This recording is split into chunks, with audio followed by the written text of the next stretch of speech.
to the GF150. And what I liked, I put here energy because I couldn't figure out the way to utilities, because it really is, I want to talk about energy for a minute. So poll question number 1, if you would, Jason.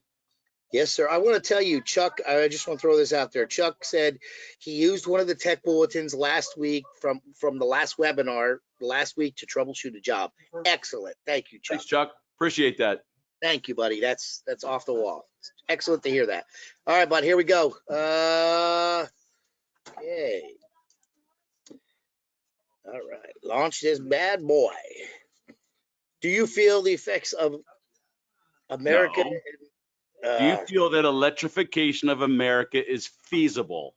I can tell you that right now. The answers are yes. Oh, no, dude, they got them already. Or no way in hell. So please put in your answers there. We'll give you a minute to click on whatever answer you want to give us. Steve, you'll be off the hook. 25% say yes. Okay, 8% say no, and 69% say no way in hell. That's the best. We just switched. 71. No way in hell. That's a good. Yeah. I was going to put a 4th no in there too, but I decided not to. Well, you should have put in there no way in hell. And anyways, how do you make electric? By using a fossil fuel. Well, yeah, we're going to get to that in a second. So, yeah. So, how's our minute going there, buddy? Electrification. We're 67 on no way in hell. I like that. Good.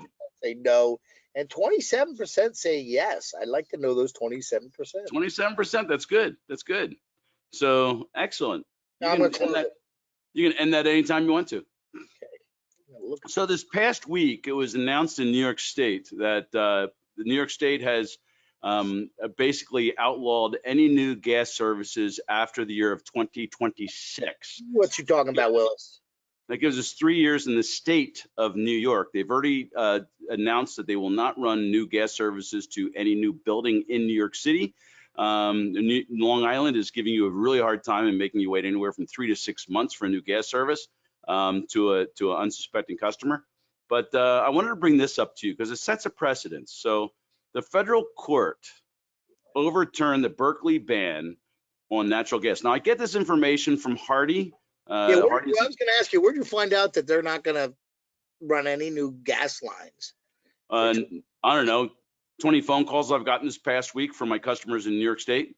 So anyway, so I get this. Alex Ayers, who works for Hardy, is a phenomenal guy, writes great articles, and is actually an advocate for us on Capitol Hill. So this past week, the 9th Circuit Court of Appeals overturned the city of Berkeley's ban on natural gas hookups, effectively banning cooking in space and/or water heating using gas appliances.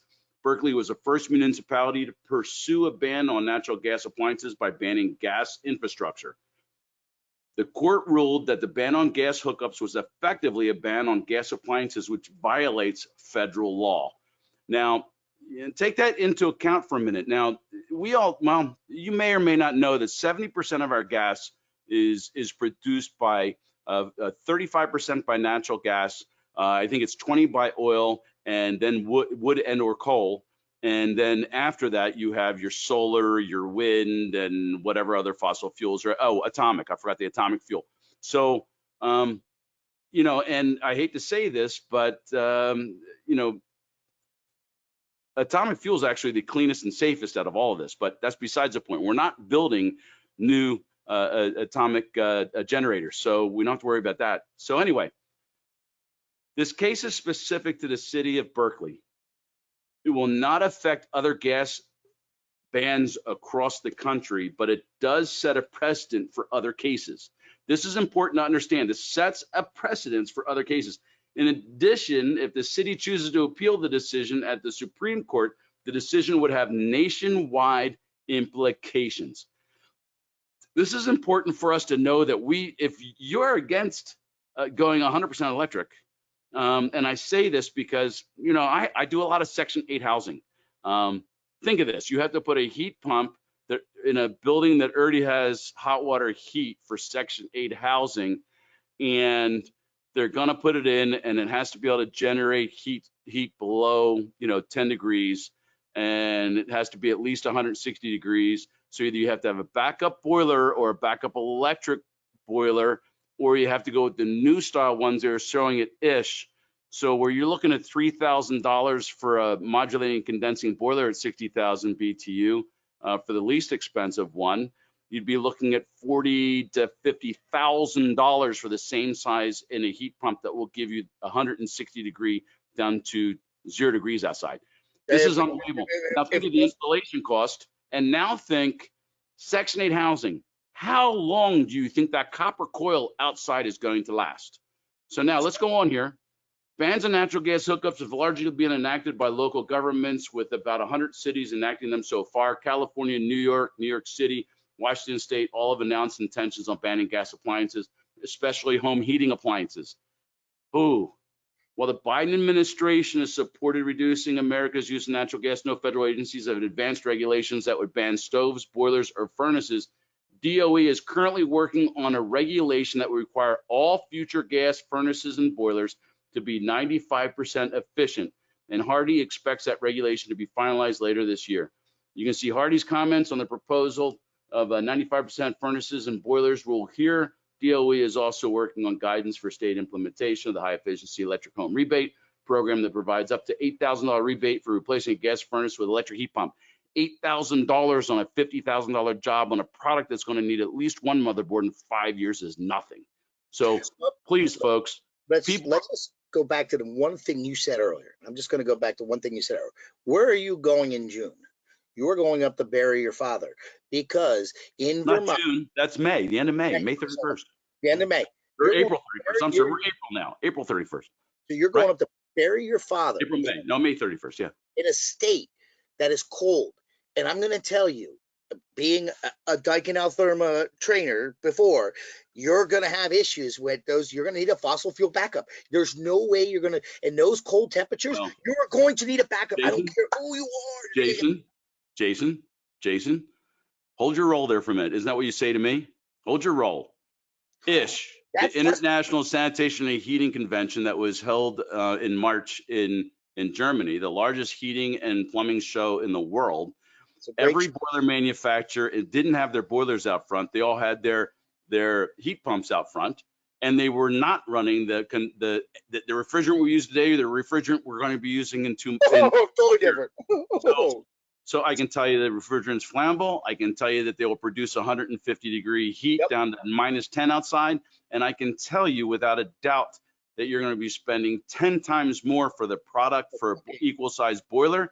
And it's going to involve 3 trades. So be ready for it, folks. If you have a problem with this, I strongly suggest that you contact your local congressman and get them to try to ban this, change the gas crap. I mean, we don't have the infrastructure for everybody to be electric. We can't even in Texas, they were banning you from being able to charge your car from 8 o'clock to 5 o'clock because they didn't have enough electric. Seriously? Now, for me to do my normal route in the day, on most days, I'd have to stop twice to charge. That will cost me a minimum of 2 hours if I can find a charging station. I'm not a big proponent of going all electric. I love solar, though I just found out that solar panels are only good for 15 to 20 years. And I'm not a big proponent of wind. And they just got done on CBS Sunday Morning showing all the blades that we make right here in Levittown, Pennsylvania. The blades which are created to be indestructible, they have to cut them up and bury them. There's actually one person who is right now grinding them up, finding a way to cut them and grind them so you can use them instead of coal to burn to heat factories. That's a lot of work. That's a lot of work. But folks, I'm telling you, I'm not a big proponent of this. And I'm not talking about saving my job, because folks, by the time New York City comes along, I'm gonna be very close to retirement age. And Jason shakes his head because he's thinking, you never get out of this. You're not allowed to leave until I'm done. I told you and Ted. I can tell you this, that we're working as Ariston / NTI. We're working on heat pumps for heating water. But I can tell you, if your customer is complaining today about annual maintenance on a modulating condensing boiler, if they're complaining on the fact that it needs service or parts in 8 years, that it needs to be replaced between 8 and 15 years, I can tell you that the heat pump you're going to put in to heat that house is going to need a service call every year. It's going to need a motherboard every 3 to 5 years. It's going to need it's going to be a nightmare. You guys, if you don't know air conditioning or heat pumps, figure it out, folks. You're going to have to. It's going to make modulating condensing boilers look like the cheapest thing you could possibly put in. Well, you know what, Steve? You just bring up a great point before. And I know it's happened, but you got Pico, right, for your electric. I got Med-Ed. So Med-Ed in the Lehigh Valley. I'm up in Jim Thorpe, so Med-Ed in Lehigh Valley, it's like, I don't know, whatever, Pepito. But each electric company, they'll tell you that in the summertime, when there's a large demand for air conditioning, they will cut your air conditioners out certain times during the day when it's not peak out, when it's peak hours. So they're cutting your electric off. Just imagine if that was your hot water or your boiler. Yep. So I'm saying. So the electric I will say one of the biggest proponents for going modulating condensing boilers is to get rid of the big old cast iron thing on people's floors so they can have more room. I'm okay. Imagine if we had electric boilers like Chicago and we had to put in a 400-gallon thermal storage tank because you can only heat that water from 11 o'clock at night to 5 in the morning. So, Amen. all right. So, Jason, get ready. Please roll poll question number 2. This is going to be funny. I want to see. Ready? This question I looked at. I think this is probably the best. All right. Could your business use electric vehicles? How many service calls you want to run? Well, there's some people that might be able to because they're inner city and they might be able to get away with it. How about some of your guys on the island or your guys in Maryland that, like, let's say, for instance, fully mechanical. If Brian goes out to a job, that's freaking could be 2.5 hours. Answer the questions, boys and girls. Well, 15% say yes. But while we're on this, boy, Chuck, I like Chuck. He agrees with the heat pump topic. He had a little words at the end. Oh, here we go. Oh, look at this. So how's it going? How's the poll coming in? We're at 80. We're there. 20% say yes, so they must not do long calls, and then the 80% say no. So I'm going to close that, and that's a good call. 80%. So that'll be right there. so in research. So I spent a lot of time in New England, and at my mother's house last year, not this year because it was a little warmer this year. I had highs during the week. The high of the week was minus 17. See? I can't park my car in a heated garage up there, which means I have to plug it in and charge it all night so the car can stay warm. But I can tell you that in that kind of temperature, it takes my 250-mile range and makes it 120-mile range, which is horrible. I couldn't get a third of I'm 450 miles to home. That's 4 stops for electric hookups if I can find a place where I can charge. Now, please note that at the Tesla stations, you can only charge Teslas because it's a special adapter on the end. You can't. Oh, so you can't charge like a Toyota or anything? Unless you have the adapter. No. So anyway, this is go to your Wawa for those of us in Pennsylvania and New Jersey and now going down as far as Georgia and charge your Tesla. But Biden announced that he was going to put 2,400 universal charging stations in across America. That is equivalent to me going to the forest fires in New Jersey that were happening 3 weeks ago and trying to pee on them to put them out. So please note that 2,400 charging stations is a piss in the bucket. I like your analogy. We don't have the infrastructure to handle the stations. So how's that for fun? So anyway, Jason, if you would, poll question number 3. Oh, okay, here we go. Okay. Anytime you want to launch it, Jace. I'm launching. So you're in my sunflower seed. Can a homeowner handle a heating system that has 4 times the price of a 95% boiler? Fuck no, they can't. I'm sorry. I thought I was muted. So answer the question, boys and girls. Oh, they answered. 100% said no already. So. I mean, the technology is there. You just got to apply it right. Yeah. You have to think about it, apply it right. Look at like your situation. Look at your area. I mean, Vermont, you're not going to put. Okay, we're My at. mother doesn't have electric lines enough to handle the I know college that that's 2 blocks north of her, let alone handle electric for the house. a lot of these states don't have the infrastructure to support it. That's why I don't understand why they're getting all their panties in a bind. Because at the end of Well, the day, all I'm saying is you need a fossil fuel to make electric. That's all I'm saying. I'm just throwing that out there to everybody. 73% say no, 20% says some could, yeah, if they finance 3 houses, and then 7% absolutely. All right. cool. So 10% of our people are doing some pretty good jobs. So Oh, excellent. So let's look at some problems with electric heating or electric heat pump heating. One, the infrastructure can't handle it, which we've already been talking about. excellent. Two, the size of the unit. It's going to take outside space. It's going to take inside space at a place like my mother's house where you can't put anything within 6 feet of the house because of the snow coming off the roof. You have to be 10 foot off the house, and it's going to be huge condensers. Cost of installation, which is minor compared to the cost of repair and maintenance. So these are some of the things we have to look at when you start thinking about putting in these massive heat pumps that they just showed at Ish and the immense costs and what it's going to take to do it. Hey, So, hold on here. I want to read something to you. I'm just going to shorten it for you. Milo says for a 2,300 square foot house, 1,700 and so $17,000, and the rebate gives you 7,200 back. Federal's 2,000. You still not recouping half of that. There's how much money you're putting out there. That's a ton of money. You're you're well, you're you're not even recapping it. I should have a picture of our boiler on the next screen. I didn't even think of that until just now. But our boilers actually actually identify as electric boilers. So we should be able to put our gas boilers in because they identify as electric. So cool. All right. So there's my beef, folks. I can tell you this. Let's go back here. Follow the money.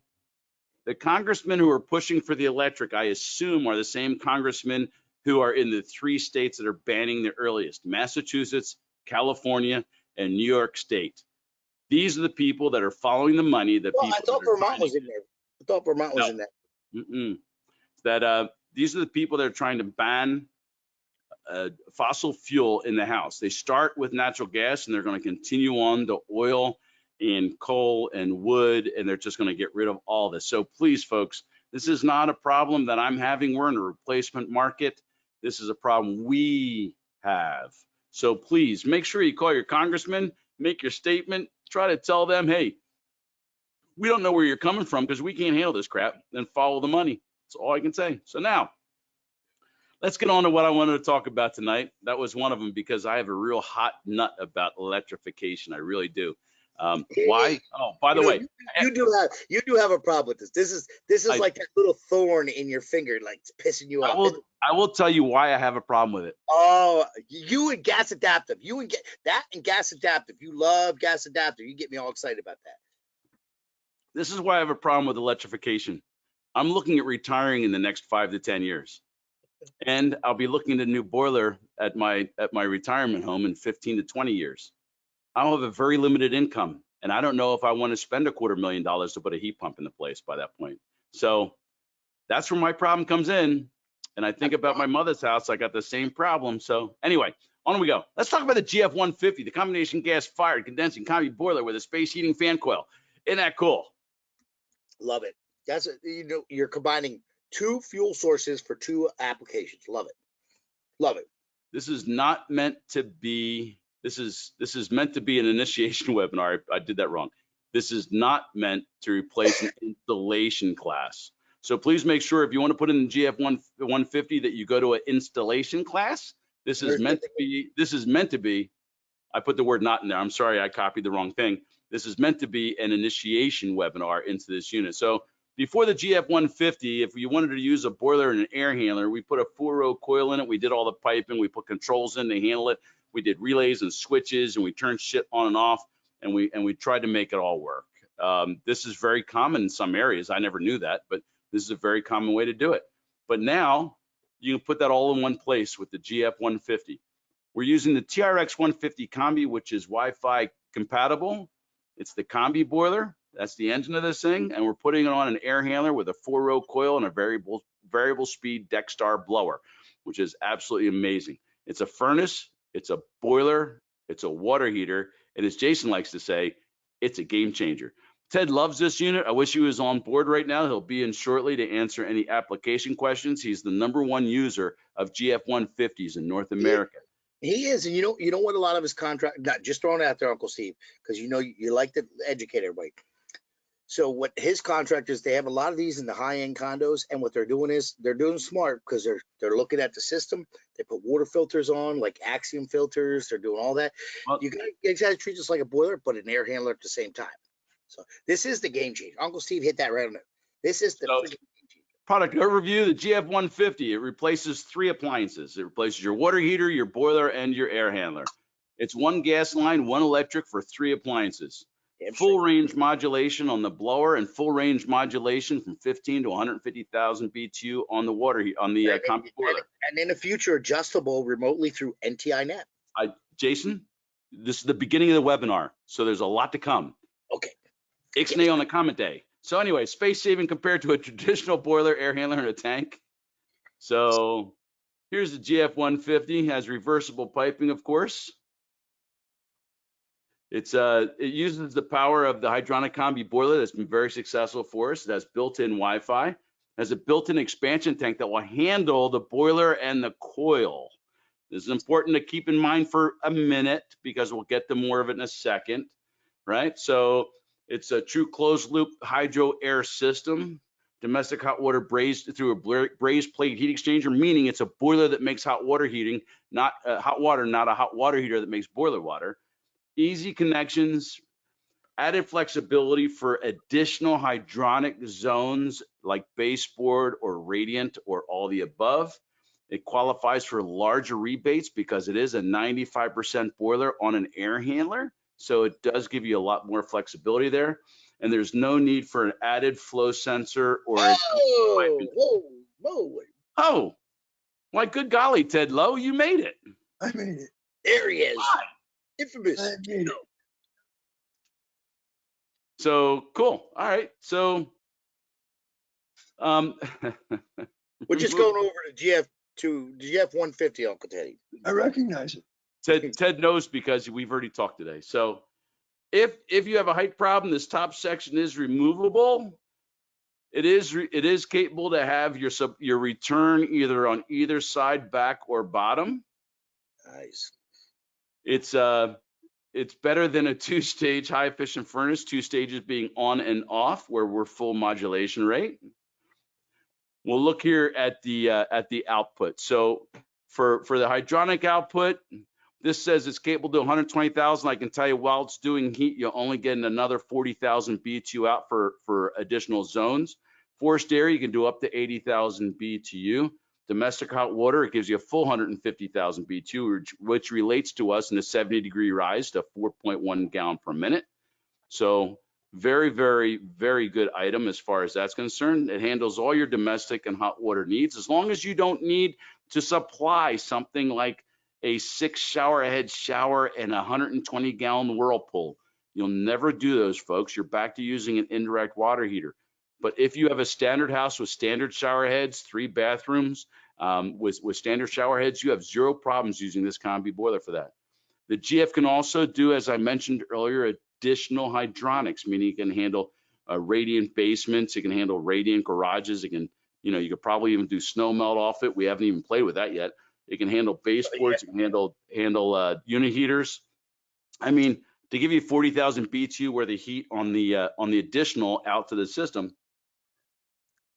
is excellent, but you do have to make other inroads to do that. So here's a little picture Jason came up with that shows you the air handler in the middle, doing supplying the domestic hot water, but also supplying the radiant heat, and of course doing the ductwork throughout the house. So phenomenal way to go. Again, the forced air heating capacity is up to 80,000 BTU. It'll do up to 1,200 CFM, which is 3 tons in our world. Combined forced air hydronics at 120,000 BTU and cooling capacity of 3 tons or up to 1,200 CFM. Cool. So while you're talking about that, and I gave you one yesterday, but now you boys and gals are going to need to invest in airflow meters and, calculate your airflow. Nice one through TPI. Uncle Steve and I just got one. Oh, sorry, camera. Boom, nice. Try Cool. And Wayne Schmidt, thanks you for that. So anyway, so this is what the unit looks like. It's on the top, it's a TRX 150. So those of you who are using a TRX 150 combi already, it's 2-inch inlet air or combustion air on either side of the exhaust. The exhaust is in the center. It is 2-inch out of the box, which will do up to 60 feet. And on the right-hand side shows what the piping looks on the inside. And yes, I'll show you the capabilities of what you can do with that piping in a second. So you can vent this boiler in PVC, CPVC, polypropylene, or stainless steel, but I don't know anybody still using stainless, up to 150 feet on 3-inch, up to 60 feet on 2-inch. So I like to throw this little polypropylene gig in here. If you're not already using a polypropylene supplier, please note that 2-inch and 3-inch are the exact same outside diameters, no matter what manufacturer you are. When you go to 4-inch, they do change them, so now it becomes proprietary. But this flexible kit to go down through a chimney is most excellent. So cool. So here's the dimensions of this unit. You can see it's about 35.5 inches deep, 45 inches, 46 inches tall, and about 18 inches wide. So it's relatively small, which is kind of cool. But I want you to zoom in here and just look at this for a minute and look at what the plenum size is, which is basically 16 3/4 by 16.5, right? So it's a little smaller than a B-size coil. So here we say the air supply discharges fits a standard B cabinet cased coil as long as you use a plenum adapter.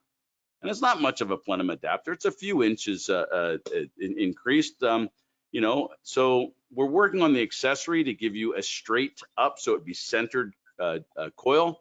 And we're also working on offset one way, and which would also, if you turn it around, would be an offset the other direction, depending on if you're up against a wall or not. Of course, your AC coil is meant to be field supplied. This is something we were working on to be an accessory. It's something Ted and I have been pushing for, oh, I don't know, Ted, about 12 months now. So we will win this. As I say, there was a day when we didn't have training live fire vans, and now we have 8 of them. So I didn't get out of that one either. So they will finally come out with it. So you two guys seem to get your way. You guys are seasoned. You've been around a while. you should make sure that you can get your filter rack and your removable your return elbow coming into the unit off the side so you can access through the side panel your blower. Now, if you come in the back, that's a moot point. You just have to be able to get to the side. If you come in the bottom, it's a moot point because you can get to either side. But if you have a return on the left side, you want to make sure that you can remove it so you can get to the service the blower. Well, if they're using that like bare filter or that 4-inch filter, they should have enough room to get inside there to access that. But remember, you have to have enough room to slide the blower out, Jason. So no, that's not fully true.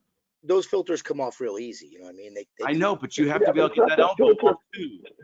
It's not the filter coming off. It's the idea that you might have to get the blower out. Well, that's what I mean. You can take that whole housing. Those filters come off real easy. They mount for what, 4 or 5 screws. Thank you, Ted. But the other thing, Bud, here's the thing. If you're gonna have to pull the blower, it would be kind of a waste. I'm just throwing this out there because remember, we use the DEC fan, so you have a removable module for that fan. So unless the squirrel cage was filled with shit, you wouldn't have to remove it. Well, on the right-hand side is a replaceable control, but the entire blower unit slides out the left. And if you ever have to replace a blower, because we know that will happen sometime in somebody's equation, one day in hell, you have a way to get that out. Okay, good. Duct connections, there they are. Of course, there's your sizes. I'm not going to get into this too deeply, but your sizes are right there. We did put a removable panel on the bottom, so you don't have to cut it like you used to. There's removable panels on either side, so you don't have to cut anything to do it. So you can adapt to almost anything. Your piping connections. So looking at the piping connections here, you can see that there's all the piping connections are 3/4 inch. Upsize your central heat depending on how many BTUs you want, but only giving you 40,000 BTU, 3/4 inch is going to service just fine. All connections are left-hand side when it's in the box. The central heat is the only fixed connections. You can't make the central heat right-hand side. You can only have the central heat on the left-hand side. The domestic hot water and gas pipes can be flipped over to the right-hand side, which is kind of convenient because it can get it out of the way of some of the crap that you have. Do not swap the pipe adapters. The flow restrictor must remain in the domestic hot water inlet. So Okay, I'm sorry. this is what the unit looks like if you leave the piping going to the left on the left-hand side of your screen. And if you flip the domestic hot water and gas inlets to the right, there it is on there. Now, if you flip the domestic, you don't have to flip the gas, but chances are you're going to anyway to get out of the way of everything else. Hey, what happens if you put that flow restrictor on the supply? The boiler reaches 218 degrees. So let's look at the domestic hot water real quick. So domestic hot water, we give you the relief valve. Ted, do we give you the T with this for the relief valve? Yes. Yes. Yes. Okay, so you get the T for the relief valve for domestic hot water. We do want you to put domestic hot water in there, relief valve in there. You can put that down here. Here we go. You can put that coming right off on the T, or if you want to come out and put it someplace more accessible out here, you can do that. We show the second relief valve that comes with the boiler for the 30 PSI. Please note that this is a 125-pound relief valve. Now, I say that because in some of my areas, some people are running 150-pound relief valves. This unit is not rated for 150-pound water. That's why it comes with a 125-pound relief valve. So now that relief valve is a little more expensive than the other one. I will tell you that. So protect your domestic hot water system going into your plate heat exchanger. We always like to use system savers or your AquaPure filters, and we like to put a sediment filter coming in on your domestic hot water so you don't block your heat exchanger.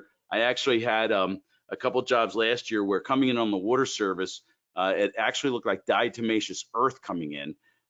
They blew it out 4 times, and it's not a calcium problem. It's solids coming in from the water. So a simple cartridge filter for $50 takes care of that, and a couple of ProPress fittings. So that's all good. So if you want to hook up heating to the system, so the internal expansion tank is only rated for the amount of water in the boiler and the 4-row coil and the piping associated with it. So if you put additional zones on this, if you come off this with a zone or 2 or 3 or 10, if the 40,000 B2, I don't care what you get, you do have to make sure that you still put an air eliminator on it, you still put a circulator on it, you still put your expansion tank, and you hook it up primary, secondary. It's extremely important that you hook it up primary, secondary. So no matter what anybody else says, we strongly suggest that the supply return come out the 2 closely spaced T's on your supply side coming up. You have your air eliminator, expansion tank, and a fill valve. Then your circulator pumping away from the tank, going out to your zones. Now, let's say you're like me and you grew up only using circulators. Here it is with just circulators. So same thing. We strongly suggest pumping away. We strongly suggest putting in an expansion tank for it. And we strongly suggest everything pipe pumping away. So cool. Yeah, I mean, in short, if you're building a hydronic system, you got to build it like a hydronic system. Ted, you way overrate this. Why do we talk this? And the cool thing is, you could say it's 2 different systems. You got the one system for warm air, you get the one for hydraulics. Okay, a question came in. I got to ask this question from Chuck. He's from Vermont, so I'll look this out to you, Ted. When are they available? So they're available right now. That's right. So I'll let you guys answer that, and especially. Now, having said that, they may not be in stock at your wholesaler. For instance, I see Chuck mentions Hulbert. Yeah. I don't know that Hulbert has yet ordered any, but they are available. And I know we have them in stock. So once there's an order, we can ship them immediately. Actually, as of Monday, we had 99 of them in inventory. All right. We got plenty of them. So we cool. Gotta get out there. We got, we did the initial, like the one job that Ted did, the guys did a great job. They put the water filter coming into the unit. They had the water filter, the Axum filter. Chris Prevost worked them really well. Got water filtration. And like you said, Steve, if you just treat it as a system and protect everything, I mean, these zones is phenomenal. I mean, you get an extra 30,000 BTUs more that you can do stuff with. A little section of baseboard Modine heater. I thought the Modine heater is a nice add-on to a garage or something like that. Well, and I've seen this also with guys want to put a remote. They have an air system, but they want to have a remote air handler for another section of the building or something. Good point. For instance, at my parents' house, we have a boiler in the house, and we know we can't put any ductwork out to the garage, so we ran 2 lines out there for the Modine unit heater to do the garage because my father was too cheap at the time to put radiant heat in the garage. I mean, not that he couldn't get it at cost, or I wasn't going to give it to him, which I did anyway, but he wouldn't take it. And we put a Modine unit heater out there. So now they're 2 separate units. It works great. And it's good. I mean, so, all right. So electrical hookup, it's very easy. Your 120 comes in the side to the 120 volt terminals. Your low voltage, we give you a set of terminals for with common, please note, with common, going out to your thermostat or your end switch going to your relay for your regular heating. You have your HVAC thermostat, which is pretty typical. You have your air condenser going out. You have a Y1, Y2, and C, so you can go up to 2-stage. Your plenum sensor, which I'm going to get to in a minute for frost protection.